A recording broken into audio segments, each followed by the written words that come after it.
How's it going, guys? Chris back here again with more Dark Souls 2. Now you may notice up in the left hand corner it says offline mode.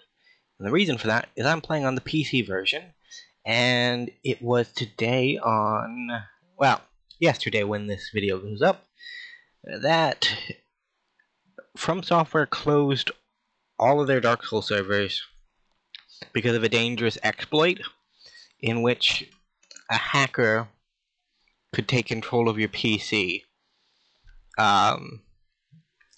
via From Software servers. So the hack basically means that they'll have access to anything on your computer. So From Software pretty much closed down the servers. They haven't given us an ETA on it. It sucks because the return to Drangleic is still going on. And that means we're just a bit SOL on actually getting any help.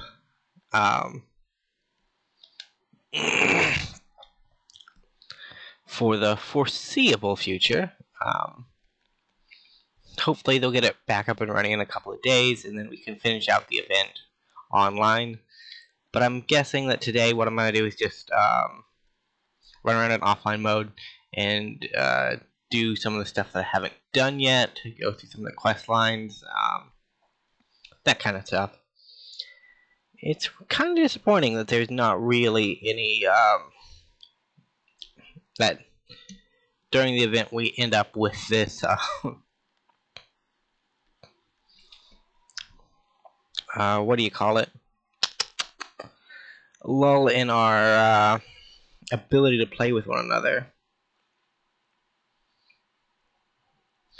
So, I think the first thing I'm going to do is go and get the DLC keys. Since I can't really do anything, I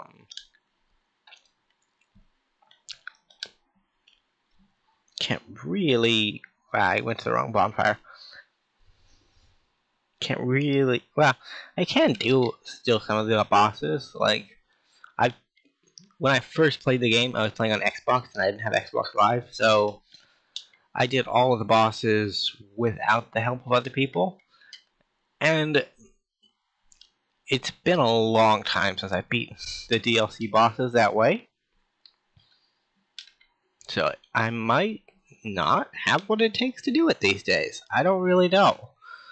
But I can probably beat like Alva, and the Sunken Ruin isn't extremely hard. Fume Knight is probably a problem.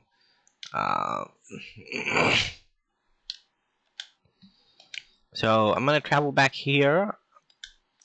I have my phone here with me, and I've been looking for the DLC keys. So, for those who don't know, in Scholar the First Sin Edition, the keys to the doors that unlock the DLC are all locked, and you need to have a specific key in order to get in them. Now, each of these keys are hidden in different places. I think the Iron key, which is for the Iron DLC, is hidden in... I don't think that's it.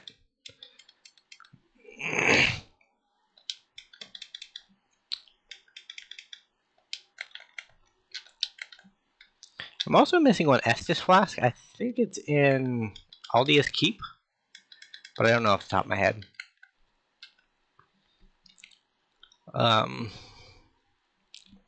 Because you should have 12 there at the end. So I think the Iron Key unlocks a door in the Forest of Fallen Giants. So we're going to head there real quick and see if that's right or if my memory is just bugged.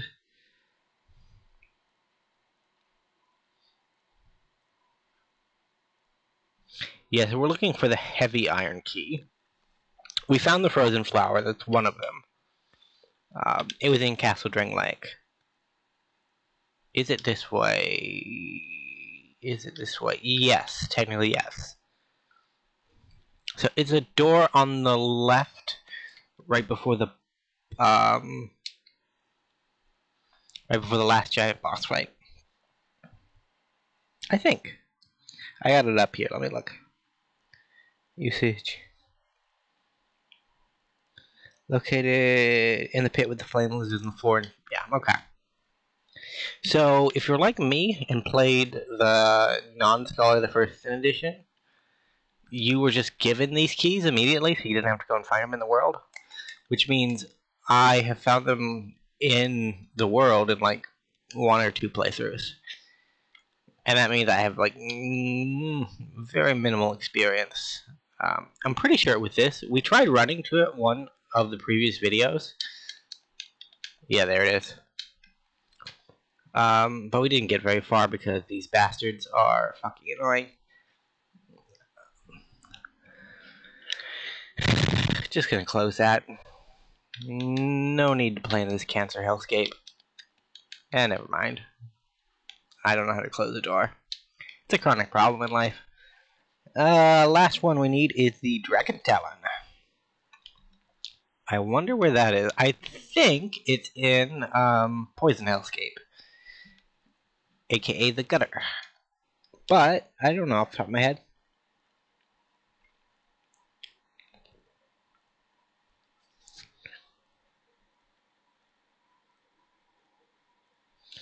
Okay, so we gotta go talk to our laddersmith friend, who we haven't talked to because he's not our friend, he's a parasite who just wants our souls. Right, the bonfire is this way. God, I'd lose my head if it wasn't attached to me.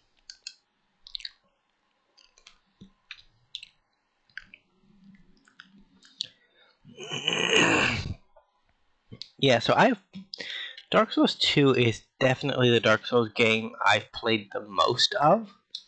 Like, I got it when it just came out, and I always found it extremely fun. I had to buy a fucking ladder off you.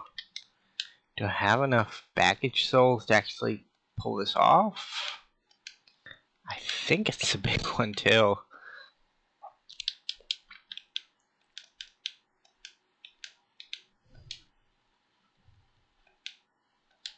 Yeah, this guy is, he's not your friend.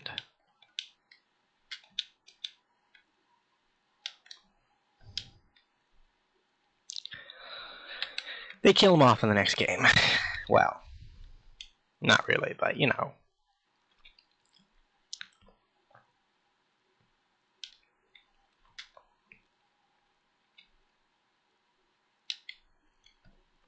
Yeah, there we go. So it turned out you needed the Forgotten Key to get this one.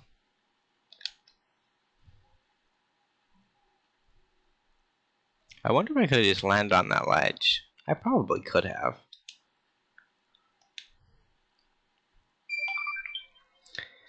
I also might try to get the, what do you call it? The last giant soul?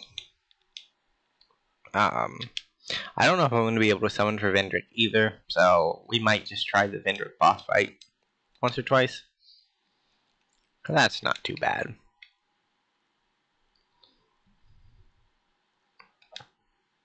Yeah, in my regular playthroughs, I just ignore these places. Well, in my past playthroughs, just ignored them.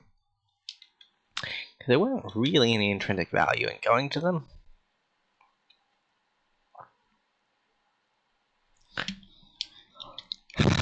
Yeah, Gilligan's Ladder is this crappy wood one.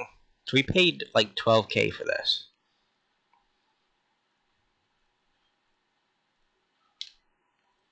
There's also a man that wants us to kill Gilligan. We might take him up on that offer. You can do it peacefully, but... Why?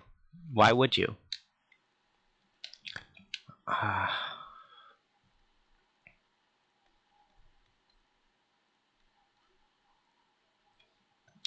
You see this item, that one there? It's called Crushed Eye Orb. It's used in a specific offline encounter That actually takes place in Majula, so we'll go ahead and do that. The crushed eye stirs. It does. Let's go be an invadey boy. So we're invading her world to kill her. Because she's a traitor.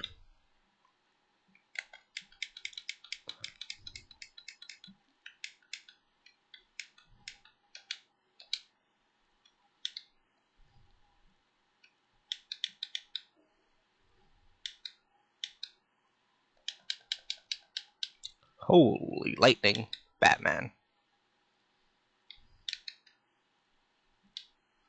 Your spells are quicker than mine.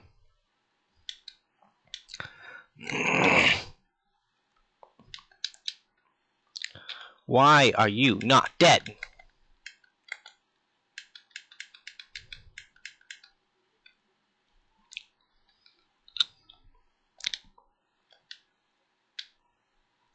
Just die.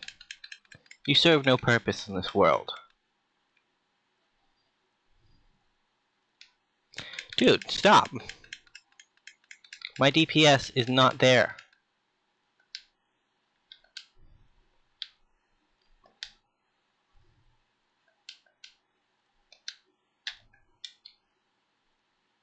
Holy crap, you are annoying.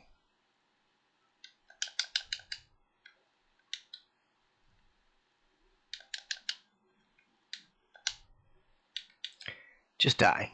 Just die.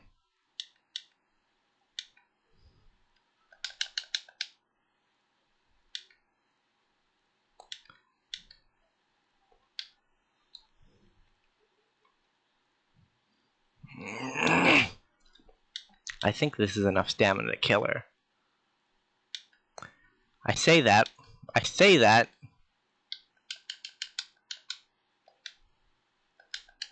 Holy fucking shit.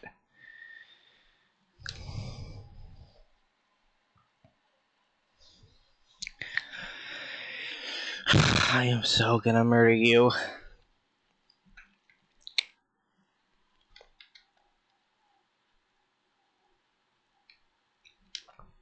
The funny thing about it is she's just easier to murder if you don't invade her. Like the invasion counter, I think it's harder than the actual one, because in the actual one, you can just push her off the ledge there at Hyde's Tower, which is really easy. And I don't know if she normally uses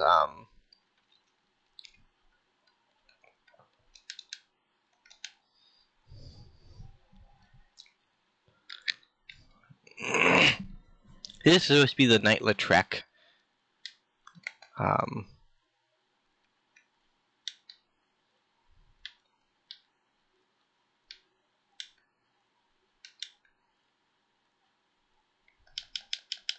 Yo, go away. Nobody likes you.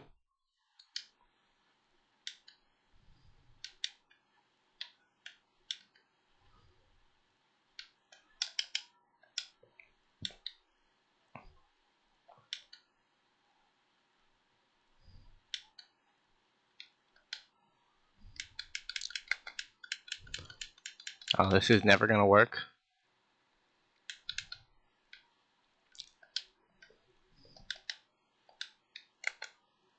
Stop that! My God, Wrath of God is stupid! Why did I roll into that? Ouch.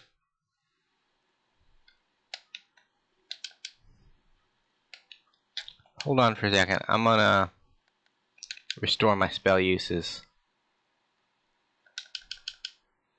I'd kind of like more soul spears, honestly. Hey, stop! You're not cool.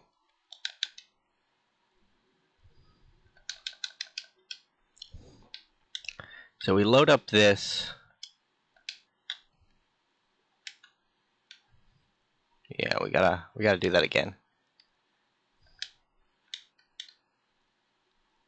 And then we switch to Soul Spear.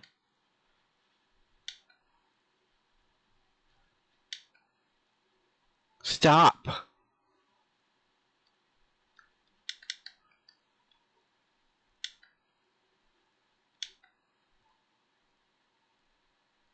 Just die.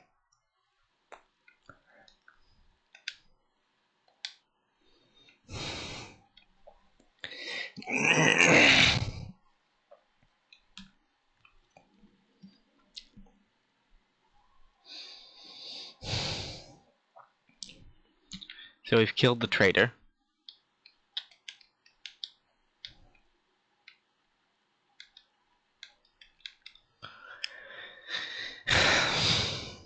Our armor still broke. But it's not really armor, it's clothing. So 30,000 souls. That is a nice change. My voice is a little bit rough.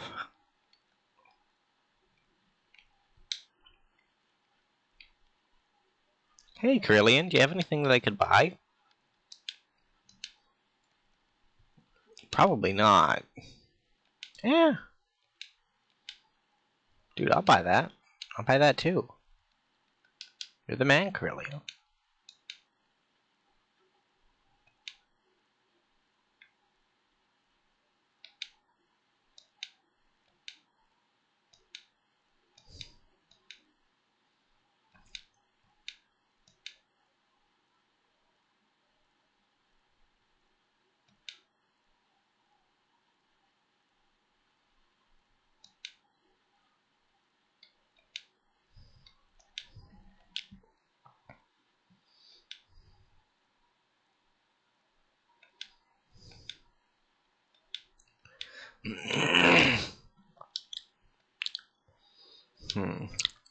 So I don't like my current weapon.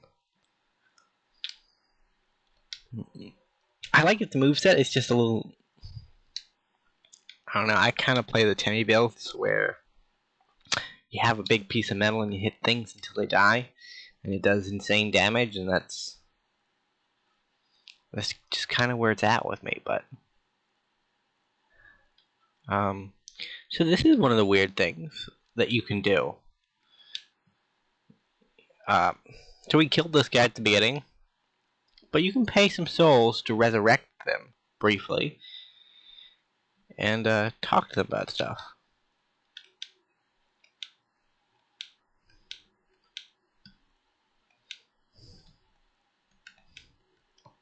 So you can buy the Falconer set off of him and a couple of shields. He's really more important for like warrior-based playthroughs because he sells a lot of the boss armor, and you can like the more you sell them, the more cocky he becomes. It's kind of a little funny interaction. Well, I do hope to see you again. But that wasn't a mechanic in Dark Souls 1, I'm pretty sure. New to this one, and I don't know if it made a return in 3 either.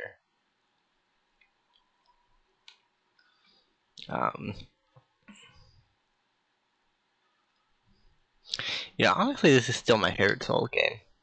It's gotta be. The other ones are good. I think Dark Souls 1 is probably number 2 on my list because it is, despite its flaws, a pretty decent game. Like, there's a lot of fun things to do in it. But it also feels like it's not well balanced. This game always felt well balanced, which is one of the things I like about it. Do I really want to challenge the dragon?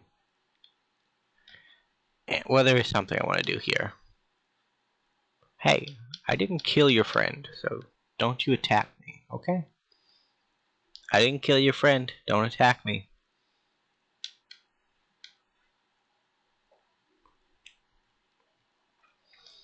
So, if you don't kill the ancient dragon, I guess they're not going to attack you. That's kind of cool. Although they will attack us because we're about to do something bad.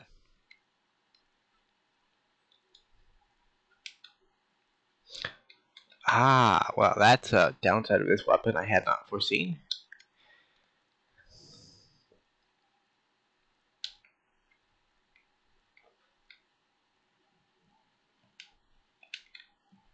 Hey, friend. Yeah, no, they're chill.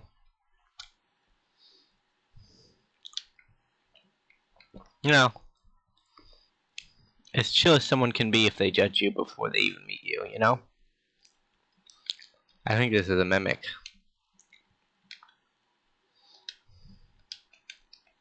I'd like to use this. Guess it's not.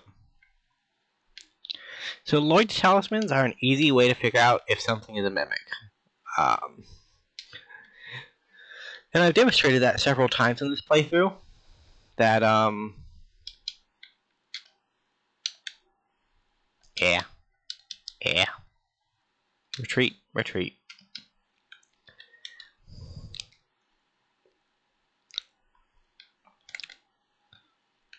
You there, with the big gavel. Soul Spear. Oh, God. He trashed me.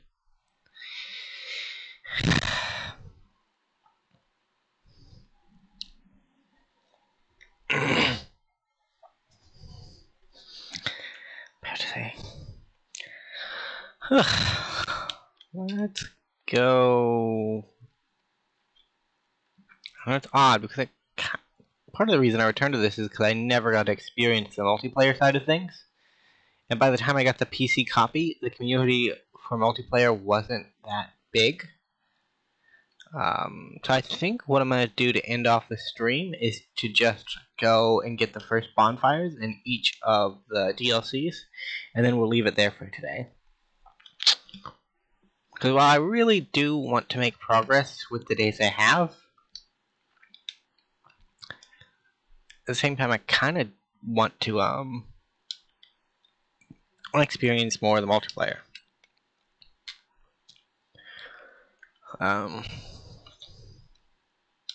So we're left with our catch-22 in that. I could also try to upgrade my staff one more time.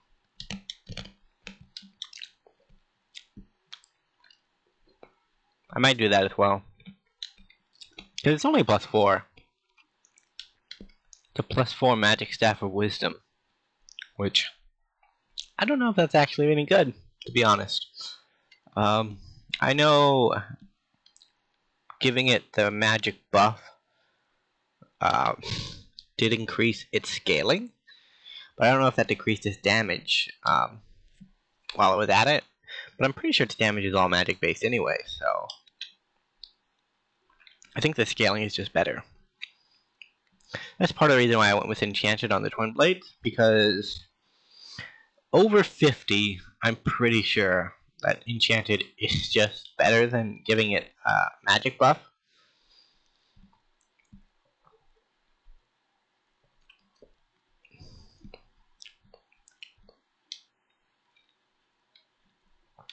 So, while I do think this is one of the DLC that we may not actually have the capacity to complete at the moment, it is the funnest of the 3 DLCs. I think. I don't know, it's kind of a toss-up for me. Like, the Sunken City and this one are just leagues ahead as far as DLCs go. They're better than Dark Souls 1 DLC.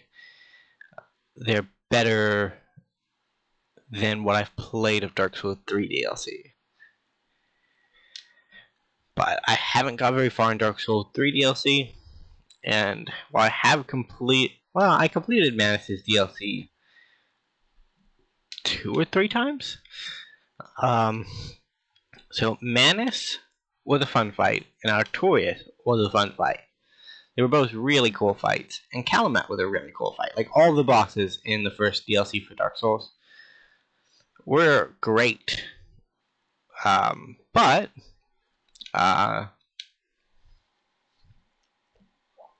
the area itself was kind of dog shit, to be honest. It was just hordes of annoying enemies in annoying places that could shoot magic and were always trying to kill you and moved insanely fast. Like, they were not fun to fight. And they were all over the place. And they were hiding in places. And like, the DLC enemies in here are basically soldiers. And they're not difficult.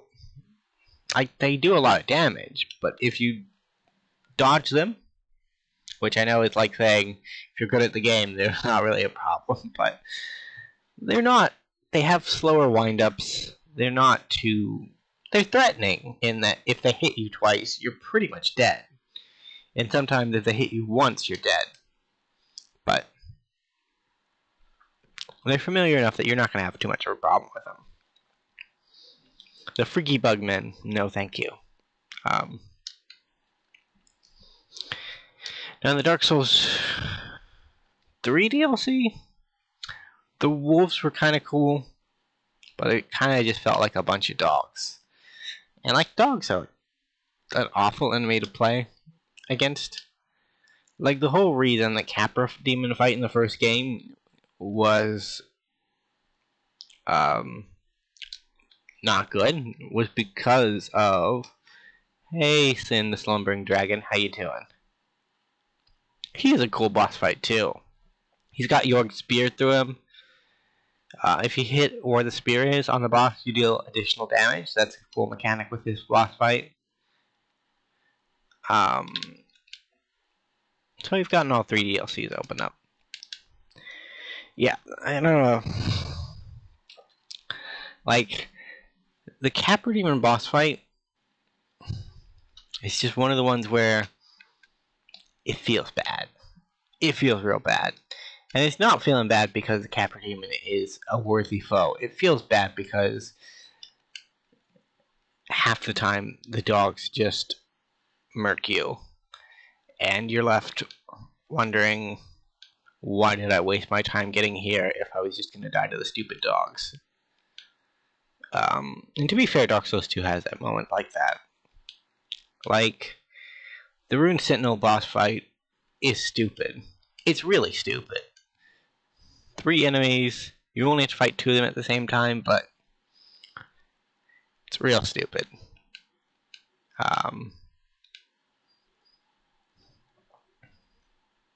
We have 17 of these. 850 souls, wow. What a bounty.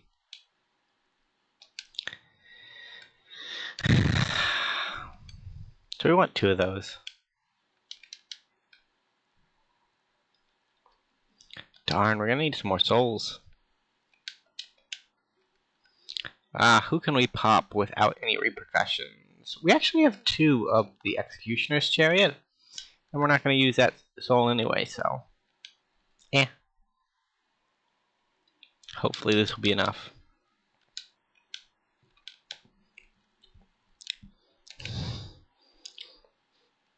Let's get that last damage. Broke my staff in the beginning of the game. Never repaired it. Alright, so all our weapons are top tier now. How are we doing on damage? So 493, 201.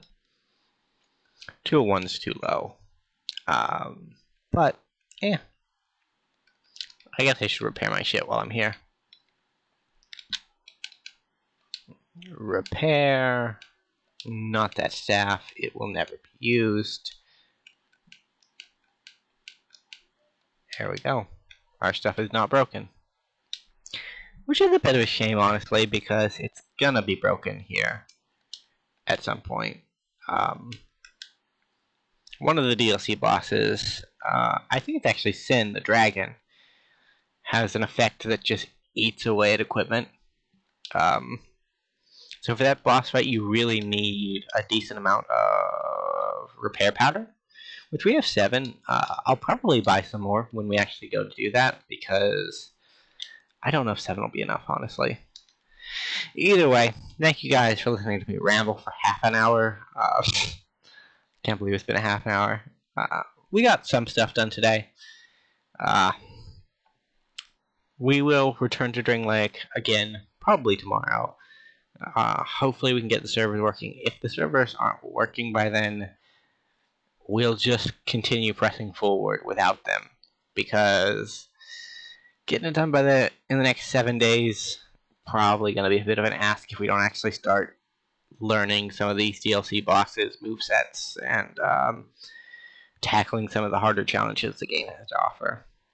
Either way, thank you guys so much for watching. I will see you in the next episode, whenever that may be.